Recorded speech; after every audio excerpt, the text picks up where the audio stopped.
后来这个爆炸相关的新闻，等一个继续来关心。先甲镜头刷到高雄，来看这个连续台人分尸案有重大的进展，已经找到作案的家私、尖刀甲家刀。到目前为止，找到37地这个尸体骨肉，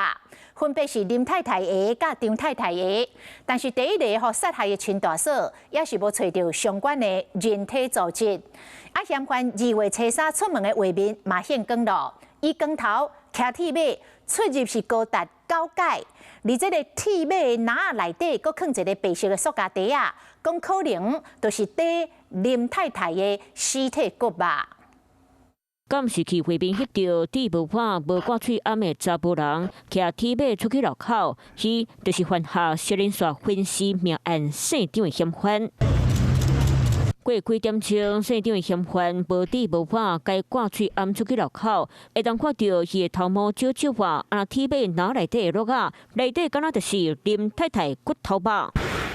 2月初2，姓林的太太要去到嫌犯因兜，就无搁行出来。2月初3，现场的嫌犯下昼8点外开始到11点外，前后出门坐马9摆，却敢是去翕到伊的现场，光头喙皮骨强强，无喙手。当时敢是去等林太太骨头肉，警察会搁继续厘清。不过比对出现场含姓林死者骨头肉，却加刀含真类刀法流过。建设中心 DNA 实验室的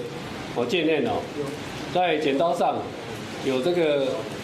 第2位张姓被害人以及张姓嫌犯的 DNA 生物基证，有的切割有时候是平整的，所以这个就没办法跟这个刀子来比对。所以不排除他有很多的工具，是不是？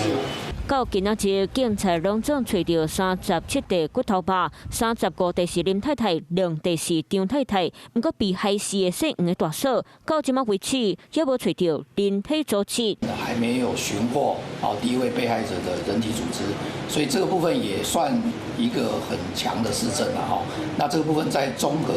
第2、第3位这个被害者的一个犯罪实证，这个新证上的形成是有帮助的。警察讲，即摆已经联络到姓黄大嫂的后生，找找线索之瓜，嘛调几若百个监视器，会尽全力互凶手弹头认罪。Hello， 我是蒋欣梅，想要抢先掌握最及时的新闻资讯吗？赶快订阅、按赞、开启小铃铛，锁定华视新闻 YouTube 频道。